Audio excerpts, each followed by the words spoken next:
Doctor Pankaj. और आज इस वीडियो में फिर से हम अपने कुछ यूट्यूब के जो कमेंट्स हैं उनका आंसर देंगे। उससे पहले मेरी आपसे रिक्वेस्ट है कि हमारा एक पेज है नीट यूजी गुरु के नाम से, आप चाहें तो उस पेज को ज्वाइन कर सकते हैं for latest NCERT based MCQs. तो पहला क्वेश्चन है, सर मैं मैथ में टॉपर हूँ बट मैं एमबीबीएस डॉक्टर बनना चाहता हूँ, sir please solve my problem. तो देखिए, ऐसा नहीं होता कि मैथ में अगर आप टॉपर हैं तो आप अच्छे डॉक्टर नहीं बन सकते। ठीक है। अगर जैसा कि मेरे साथ था, मैं फिज़िक्स में टॉपर था, तो फिज़िक्स में टॉपर होने का मतलब ये नहीं है कि मैं डॉक्टर बन सकता था भाई। उस हिसाब से तो जो मैथ्स और फिज़िक्स में जो टॉपर होते हैं या केमिस्ट्री में टॉपर होना, तो फिर इंजीनियरिंग में ही जाना चाहिए। केवल जो बायोलॉजी में जो टॉपर होते हैं उनको डॉक्टरी में आना चाहिए, ऐसा बिल्कुल नहीं होता है। कि ये आप किस सब्जेक्ट में टॉपर हैं ये डिसाइड नहीं करेगा कि आप डॉक्टर बनेंगे या इंजीनियर। ठीक है। आपको अपना इंटरेस्ट देखना है, आपका इंटरेस्ट जिस चीज़ में ना आप उसमें जाओ। अगर आपको लगता है कि आपका इंटरेस्ट इंजीनियरिंग में तो आप इंजीनियरिंग में जाओ, अगर आपको लगता है कि आपका इंटरेस्ट मेडिकल में तो आप मेडिकल में आओ। ओके। अब जैसे मैं अपने बताऊं, मुझे इकोनॉमिक्स की भी काफ़ी ठीक ठाक नॉलेज है, इसका मतलब थोड़ा ना है कि मैं डॉक्टर नहीं बन सकता हूँ, मुझे इकोनॉमिक्स में जाना चाहिए, ऐसा बिल्कुल नहीं होता है। हमारा किसी सब्जेक्ट में टॉपर होना ना वो डिपेंड करता है, या हमारा किसी सब्जेक्ट को अच्छा समझना, ये इस बात पे डिपेंड करता है कि हमें उस सब्जेक्ट को पढ़ने का शौक़ है। इसका मतलब ये नहीं है कि हम डॉक्टर नहीं बन सकते या इंजीनियर नहीं बन सकते। तो सबसे पहले आप ये सब्जेक्ट तो छोड़िए, आप डिसाइड कीजिए कि आपको डॉक्टर बनना है या इंजीनियर। ओके। सपोज करो आपको बायो पढ़ने में कोई इंटरेस्ट आता ही नहीं है, आपको ह्यूमन फिजियोलॉजी या ह्यूमन की बॉडी में कोई इंटरेस्ट नहीं आता, तो फिर आप छोड़ दीजिए, फिर आपका मेडिकल में मन लगेगा ही नहीं। और अगर आपको मशीन्स में इंटरेस्ट आता है, इंजीनियरिंग में आता है, तो आप बेटर है आप इंजीनियरिंग में जाओ।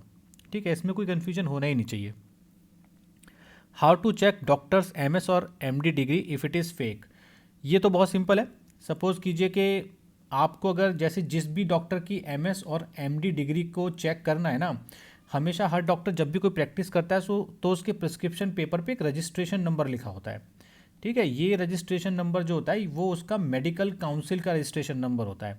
जैसे आप मेरा पेपर देखेंगे तो उस पर जो दिल्ली मेडिकल काउंसिल का रजिस्ट्रेशन नंबर लिखा है, अगर आप उस रजिस्ट्रेशन नंबर को ले जाके दिल्ली मेडिकल काउंसिल में जाके पता करेंगे या उसकी वेबसाइट पे जाएंगे तो वो मेरी सारी इन्फॉर्मेशन दिखा देगा। उससे ये पता लग जाएगा कि भाई ये जो डॉक्टर है ये एकदम जेन्युइन है, इसकी डिग्री भी जेन्युइन है।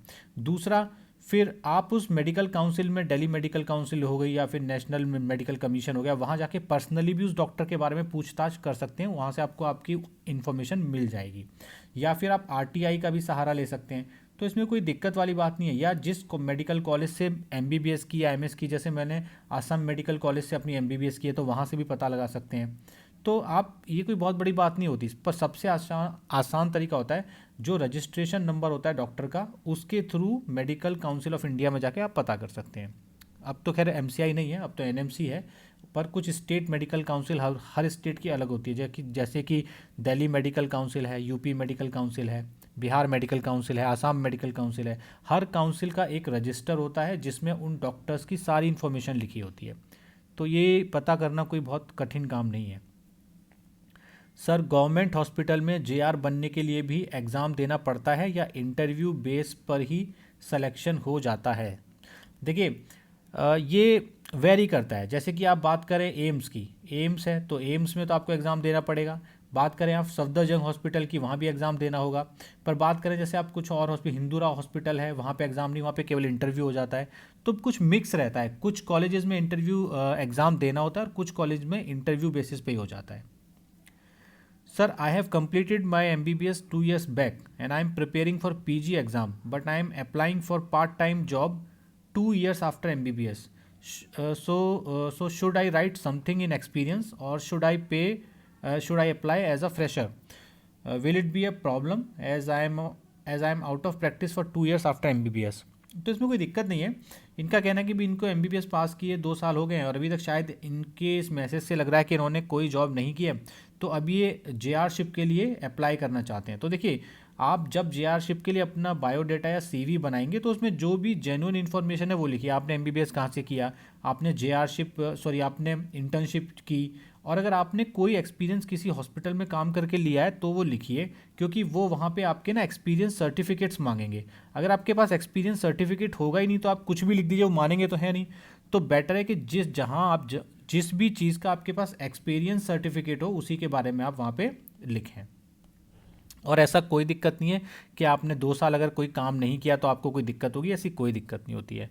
आप आराम से जॉब ज्वाइन कीजिए, आप धीरे धीरे सब सीख जाएंगे। सर रिम्स में डीएमएलटी के एडमिशन में 2022 कितना फ़ी है, प्लीज़ रिप्लाई। या देखिए, ये तो ना मुझे इसका आइडिया नहीं है, इसका आइडिया लगाना भी मेरे लिए मुश्किल बात है, क्योंकि रिम्स में अभी तो कोई मेरा फ्रेंड है नहीं। आप चाहें तो आप जब अगर रिम्स के बारे में पता करना चाहते हो तो आप वहाँ पे फ़ोन कर सकते हैं। आप ऑनलाइन उसकी वेबसाइट पे जाके वहाँ का नंबर लीजिए और ट्राई कीजिए कि वो अक्सर ना फ़ोन लगाने से कभी कभी नहीं उठाते हैं, पर अगर कंटिन्यूसली ट्राई करोगे कुछ दिन तो कोई ना कोई फ़ोन उठा लेगा और आपको इस इन्फॉर्मेशन का आंसर मिल जाएगा। और अगर आप रांची जा सकते हैं, आपके घर के नज़दीक में, तो बेटर है कि आप वहाँ पर्सनली जाके पता कर लीजिए। आप डीएमएलटी के कॉलेज में भी चले जाएंगे जहाँ डीएमएलटी की क्लासेस होती हैं, तो वहाँ कुछ स्टूडेंट्स मिल जाएंगे, वो भी आपको इस चीज़ का आंसर दे देंगे। थोड़ा मेहनत तो है पर आप पता कर सकते हैं, ऐसा नहीं है। जिस कॉलेज से एमबीबीएस पूरी कर रही हूँ वहीं से क्या जॉब कर सकती हूँ? बिल्कुल कर सकते हैं। आप जिस भी कॉलेज से एमबीबीएस कर रहे हैं वहाँ से भी आप जॉब कर सकते हैं, इसमें कोई इशू नहीं है। Sir in Haryana there is a bond of 40 lakh और 7 year service, but government will not pay much of salary during these years in comparison of if we join any private hospital, so that would seem like waste of 7 year, like working for 7 year with less amount of salary, right? या देखिए, जो हरियाणा का bond है ना, काफ़ी confusing सा बना हुआ है। इसे एक दिन मैं फिर से कोशिश करूंगा डिटेल में समझाने की, क्योंकि इसमें कुछ कन्फ्यूज़न तो इन्होंने क्रिएट कर ही रखे हैं। रीज़न क्या है कि एक तो हरियाणा के किसी स्टूडेंट से मेरी जान पहचान हो नहीं पा रही है, उनसे बात नहीं हो पा रही है, और दूसरा जब से बॉन्ड आया तब से एक भी बैच अभी तक पास नहीं हुआ है। तो दिक्कत यह, जब तक एक आध बैच पास नहीं हो जाएगा तब तक पिक्चर थोड़ी क्लियर नहीं हो पाएगी। हाँ, बट बॉन्ड उनका कंफ्यूजिंग है। कभी तो उसमें लिखा हुआ है कि भैया आप बॉन्ड साइन करो और गवर्नमेंट आपको खुद से लोन दिलवाएगी और फिर आपको गवर्नमेंट जॉब भी देगी, फिर आपका पैसा भी वही पे करेगी। फिर नीचे एक लाइन लिखी है कि अगर जॉब नहीं दे पाई तो गवर्नमेंट की कोई रिस्पॉन्सिबिलिटी नहीं है। तो बड़ा कन्फ्यूजिंग सा बॉन्ड है, उसे फिर से पढ़ना पड़ेगा, समझना पड़ेगा। तो मैं ट्राई करूँगा कि उसको कहीं से समझा जाए। सर मैं यूपी से हूँ और मुझे डीफू में कॉलेज अलॉट हुआ है, मुझे लैंग्वेज प्रॉब्लम तो नहीं होगी? भाई मुबारक हो, आपको डीफू में एमबीबीएस मिल चुकी है और आपको तो कायदे से ये सब छोड़ के पार्टी देनी चाहिए, क्योंकि ये तो बहुत ही फालतू के क्वेश्चन है जो आप पूछ रहे हैं। ये एक्चुअली आपके दिमाग में आ रहे हैं, पर आज से 5-6 साल बाद इसी कमेंट को पढ़िएगा, आपको खुद पे हंसी आएगी कि आप क्या फालतू के क्वेश्चन को लेकर टेंशन ले रहे थे। कोई लैंग्वेज प्रॉब्लम किसी को नहीं होने वाली है, आप खुश रहिए, कोई भी दिक्कत आपको नहीं होगी, ठीक है। सर आपका एमबीबीएस में कितना पैसा लगा था? देखो, मेरा जो पैसा लगा था जब मैंने एडमिशन लिया 9,000 तो एडमिशन के टाइम पे फीस गई थी। उसके बाद जब 4 बार एग्ज़ाम हुए थे तो मान लो लगभग 4,000 पर एग्ज़ाम की फ़ीस गई थी। 4 चौक 16, तो 9,000 प्लस 16,000, ये हो गया लगभग, कितना हो गया, ये तुम्हारा हो गया 25,000 रुपये, ये 5 साल में लगे थे। और उसके बाद जो पर मंथ का जो खर्चा था हॉस्टल वगैरह मिला के, वो 3,000 रुपये के आसपास आता था खाने का। तो अगर 3 साल का माने तो एक महीने का हो गया आपका 3,000, तो 36,000 एक साल का। तो अगर 5 साल में वहाँ पे रहा तो 3-6-18, 2 लाख के आसपास। तो 2,25,000 में मेरी पूरी एमबीबीएस हो गई थी। और कुछ किताबों का खर्चा मान लो तो 2,25,000, मोटा मोटा घर वर आने का मतलब मैक्सिमम 3 लाख से ज़्यादा मेरे पूरा खर्चा एमबीबीएस में नहीं हुआ होगा, ठीक है। तो मैक्सिमम 5.5 साल में 3 लाख रुपए का खर्चा हुआ होगा। सर 140 नंबर में अब्रॉड में एडमिशन मिलेगी? तो देखिए, अब्रॉड में तो बहुत ही अलग क्राइटेरिया होता है, शायद एडमिशन मिल भी सकती है। आप किसी ऐसे इंसान से बात कीजिए जो कि अब्रॉड में या तो पढ़ रहा है या वो किसी एजेंट को जानता है, क्योंकि वहाँ पे अक्सर लोग एजेंट्स के थ्रू जाते हैं। तो आप ट्राई कीजिए, मेरे ख्याल से नंबर तो मिल जाएगा। Sir what will be the future of MBBS in 2030? As today of now 1 lakh MBBS graduate produce every year, is it will become extremely saturated और nothing will happen? Sir I am very confused. मुझे एक doctor ने बोला MBBS के हाल तो भी BTech वालों जैसा ही है, हो जाएगा मतलब अनएम्प्लॉयमेंट। इन बिटवीन वो doctor highly reputed in our locality. Sir please take this question in your next video please sir. तो देखिए भाई, इनका बोलना है कि इन्हें किसी हाईली रेपुटेड डॉक्टर ने बोला है कि एमबीबीएस कोर्स कुछ सालों में सेचुरेटेड होने वाला है। तो अब देखिए, मेरा मानना ये है कि अगर एमबीबीएस सैचुरेट होगा तो बाकी सारे के सारे जो फील्ड हैं वो सैचुरेट हो ही जाएंगे। और अगर एमबीबीएस आपको लगता है कि सैचुरेट हो जाएगा, तो मेरी आपसे रिक्वेस्ट है कि आप प्लीज़ वो कोर्स पता करो जो बिल्कुल सैचुरेट नहीं होने वाला है और जहाँ आपको बहुत कमाई होने वाली है। और उन्हीं डॉक्टर साहब से पूछना कि भाई कौन सा ऐसा कोर्स है डॉक्टर साहब जो कि बहुत बढ़िया है, जिसमें कोई दिक्कत नहीं है, और वही कोर्स करो आप। मैं तो बोलूँगा एमबीबीएस के बारे में बिल्कुल सोचना भूल छोड़ ही दो, क्योंकि एमबीबीएस में आपको फिर फ्रस्ट्रेशन आ जाएगी बहुत ज़्यादा। ठीक है, तो आप मेरे ख्याल से एमबीबीएस छोड़ के वो डॉक्टर साहब के कांटेक्ट में रहो, उनसे पूछो कि भाई डॉक्टर साहब आप बता दो कौन सा सबसे अच्छा जो है कोर्स है, वो आपको बता देंगे, पक्का उनको पता होगा अगर उनकी इतनी नॉलेज है। तो बेस्ट है कि आप वही कोर्स करो। ठीक है, और ऐसे बच्चे जो एमबीबीएस में एडमिशन ले लिए हैं या एमबीबीएस में एडमिशन लेने वाले हैं जिनका मन है, तो उनको मैं बोलूँगा उनको घबराने की कोई दिक्कत नहीं है, आप लोग बिंदास एमबीबीएस में जाइए। एमबीबीएस मेरी नज़र में वो आखिरी कोर्स होगा दुनिया का जिसमें सेचुरेशन आएगा, और लगभग इंडिया में भी वो आखिरी कोर्स होगा जिसमें सेचुरेशन आएगा। ओके, और एमबीबीएस एक अलग टाइप का कोर्स है, वो एक पैशन होता है। ठीक है, तो उसको आप किसी दूसरे कोर्स से कंपैरिजन नहीं कर सकते, हर कोर्स एक अलग होता है, इवन किसी कोर्स को आप किसी दूसरे कोर्स से कंपेयर नहीं कर सकते। और अगर आप ये सब सोचने लगें कि आज से 10 साल बाद क्या होगा, तो आज से 10 साल बाद की तो कोई गारंटी दे ही नहीं सकता कि सैचुरेशन होगा या नहीं होगा। ओके, तो आपको जब इंजीनियरिंग में सैचुरेशन आया तो उससे पहले किसी को नहीं पता था सैचुरेशन होगा। हाँ, बट एक बात बताता हूँ कि आज भी एमबीबीएस करने में जो फ़ी लगती है ना, बहुत ज़्यादा लगती है प्राइवेट कॉलेजेस में। तो अगर एमबीबीएस कोर्स सच में इतना ख़राब होता तो इतनी ज़्यादा फ़ी कोई भी नहीं देने वाला। जनता ना बहुत तेज़ होती है, जनता को अगर पता लग गया कि एमबीबीएस कोर्स की कोई वैल्यू नहीं है, तो कोई एमबीबीएस करने में ना 1 करोड़ 1.5 करोड़ रुपए नहीं खर्च करने वाला है। कोई बेवकूफ़ थोड़ी ना है जो पैसे देगा। जैसे कि इंजीनियरिंग में, कोई भी इंजीनियरिंग कॉलेज में ज़्यादा प्राइवेट में पैसा कोई देता ही नहीं है, क्योंकि उसकी उतनी वैल्यू है नहीं। तो जिस दिन एमबीबीएस की भी फीस आप समझ लो हो जाएगी ना 2-3 लाख बस, कि पूरी एमबीबीएस प्राइवेट कॉलेज में 5-6 लाख में हो जा रही है, समझ लेना कि एमबीबीएस के दिन बीत गए। पर ऐसा मुझे लगता नहीं है कि नियर फ्यूचर में होने वाला है। सर मेरे पास कोचिंग के रुपए नहीं है, मैं नीट की प्रिपरेशन कैसे करूं? देखिए, ये बहुत बड़ी दिक्कत होती है काफ़ी सारे स्टूडेंट के साथ कि भाई फाइनेंशियली वो उतने स्टेबल नहीं होते। तो मैं बोलूँगा सबसे पहले जो आपको आपकी जो स्कूल की किताबें हैं ना, उन पे ही फोकस कीजिए, उनको अच्छे से पढ़िए। और स्कूल में जो, देखिए हर स्कूल में अच्छे टीचर नहीं होते सारे, पर कोई ना कोई टीचर तो अच्छा होगा। अगर कोई भी टीचर आपको लगता है कि स्कूल का अच्छा है तो उससे हेल्प लीजिए, वो पक्का आपको हेल्प करेगा। और कभी कभी क्या होता है, जैसे हम लोग के साथ हुआ था, हम लोग के साथ एक टाइम ना पैसे की कमी तो थी, तो हमने लोकल एरिया में ना एक कुछ अच्छे टीचर्स खोज लिए थे, जिनके हम जाके ना इवन हम एक्स्ट्रा टाइम में भी उनके यहाँ पढ़ते रहते थे। तो वो सर लोग काफ़ी हेल्प करते थे, उससे हमारे कॉन्सेप्ट काफ़ी क्लियर हो गए। और कुछ हेल्प तो मैंने अपने सीनियर से भी ली, जैसे कि जो हमारे जो काफ़ी सीनियर्स थे जो कि बीएससी या एमएससी कर रहे थे, उनके भी घर पे जाके हम उनसे पूछ लिया करते थे, तो वो भी हेल्प कर देते थे। तो इसमें देखिए, अब ऐसा तो है नहीं कि आप दुनिया से उधार मांगने पहुंच जाओ कि भाई मुझे कोचिंग लेनी है, मुझे उधार पे पैसे दे दो, कोई उतने देगा भी नहीं, और पता नहीं उधार से अगर आप कोचिंग करेंगे भी तो सिलेक्शन होगा कि नहीं।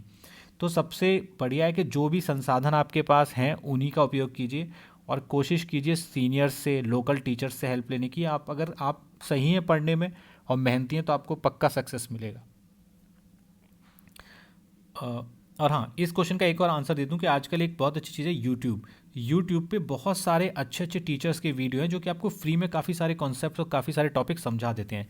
तो हमारे टाइम में यूट्यूब नहीं था, बट अब मैं देखता हूँ कि यूट्यूब बहुत ही फ़ायदे की चीज़ है। अच्छे अच्छे टीचर्स के फ्री में लेक्चर्स हैं, आप चाहें तो उनको सुन के बहुत फ़ायदा उठा सकते हैं।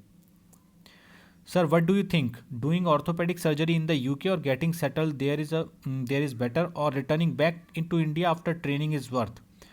Will I treated equally in India or discriminated against because I have done my PG from UK? मतलब इनका बोलना है कि यूके से ये ऑर्थोपेडिक्स में ट्रेनिंग कर रहे हैं, और ये इनका पूछना है कि यूके में ही सेटल कर जाएं तो ज़्यादा अच्छा है या फिर इंडिया में आके सेटल करें। और इन्हें डर है कि अगर ये इंडिया में सेटल किए तो इनके साथ डिस्क्रिमिनेशन होगा, इन्हें नीचा दिखाया जाएगा कि भाई तुमने यूके से एमएस ऑर्थो किया। यार मुझे लगता नहीं है कि ऐसा होगा, नीचा तो हम लोग कभी किसी को नहीं दिखाते, चाहे कोई यूके से करे चाहे रशिया से, इट डजेंट मैटर। बट आपको ये देखना पड़ेगा कि अगर आपने अपनी ऑर्थोपेडिक्स की जो मास्टर्स है अगर वो यूके से की है तो उसकी वैल्यू कितनी है इंडिया में। सपोज़ करो कहीं कोई आपकी कोई जॉब निकली, तो वहाँ पे आपको प्रेफरेंस देंगे या एमएस कैंडिडेट को या डीएनबी कैंडिडेट को देंगे, तो ये पता कर लेना बहुत ज़रूरी बात है।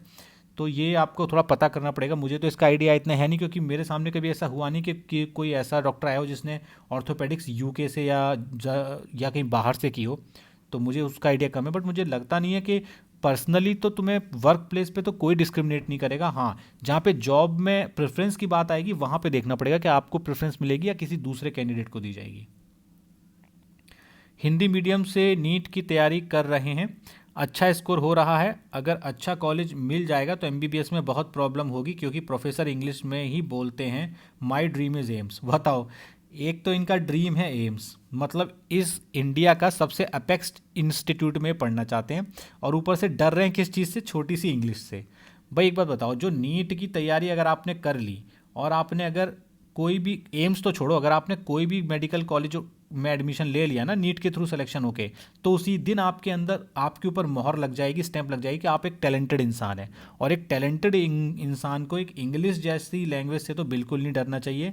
इंग्लिश बहुत ही आसान लैंग्वेज है, वो बड़े आसानी से सीख ली जाती है, उसमें कोई दिक्कत नहीं आती। अगर ऐसा होता तो हम लोग तो कभी एमबीबीएस कर ही नहीं पाते, क्योंकि हम लोग तो टाट पट्टी वाले स्कूल से पास आउट हैं, हम लोग तो फेल ही होते रहते। और फेल को छोड़ो, हम लोगों ने जो AIPMT क्लियर किया था अपने टाइम में, जो कि आजकल नीट के नाम से जाना जाता है, वो तो हम क्लियर कर ही नहीं पाते, क्योंकि हमारे अंदर तो इतनी टैलेंट है ही नहीं। तो ये जो सबसे, ये बहुत ही बेकार क्वेश्चन है जो लोगों के दिमाग में रहता है। पता नहीं कैसे इतना टाइम मिल जाता है आप लोगों को कि आप इस क्वेश्चन पे ध्यान देते हो। बिल्कुल भी ध्यान मत दो, आप लोग अच्छे से तैयारी करो। इंग्लिश को तो दिमाग से निकाल ही दो। सबसे पहला जो हर्डल है वो है नीट। नीट को क्लियर करो, बाकी की लाइफ अपने आप ठीक हो जाएगी। सर आपने नीट की प्रिपरेशन कहाँ से की थी? मैंने नीट की प्रिपरेशन, मैं उस टाइम नोएडा में रहता था और नोएडा में ही मैं पढ़ता था। तो पहले बार तो जो मैंने एक कोचिंग थी, मास्टरमाइंड कोचिंग क्लासेस, तो मास्टरमाइंड कोचिंग क्लासेस में मैंने कोचिंग ली थी। तब तो हमारे पास पैसे की भी सख्त कमी थी, तो मुझे आज भी याद है कि मेरे फादर ने शायद 33,000 रुपीज़ उधार लिए थे मेरे अंकल से उस कोचिंग में एडमिशन दिलवाने के लिए। हालांकि मेरा उसमें उस साल सिलेक्शन नहीं हुआ था, पर फिर मैंने कुछ लोकल टीचर्स की हेल्प ली, कम पैसे में ट्यूशन पढ़े और धीरे धीरे अपने कॉन्सेप्ट्स को क्लियर किया, और उसके बाद फिर सिलेक्शन हो ही गया। तो तैयारी में तो हमेशा सबके उतार चढ़ाव आते ही हैं। सर SC कैटेगरी के लिए नीट में कितने नंबर चाहिए जिससे गवर्नमेंट मेडिकल कॉलेज मिल जाए? देखिए इसका तो मुझे भी आइडिया नहीं है। आप जो अभी जो काउंसलिंग चल रही है उसको फॉलो कीजिए, MCC.NIC वाली वेबसाइट पे आपको काफ़ी सारे आइडिया लग जाएगा। बट मैं ये बोलूँगा कि आप इसमें ध्यान मत लगाइए कितने नंबर चाहिए, आप ना बस पढ़ते रहिए और मैक्सिमम नंबर लाने की कोशिश कीजिए, सिलेक्शन आपका पक्का हो जाएगा। तो इस वीडियो को यहीं पे एंड करते हैं। Thanks for watching my video.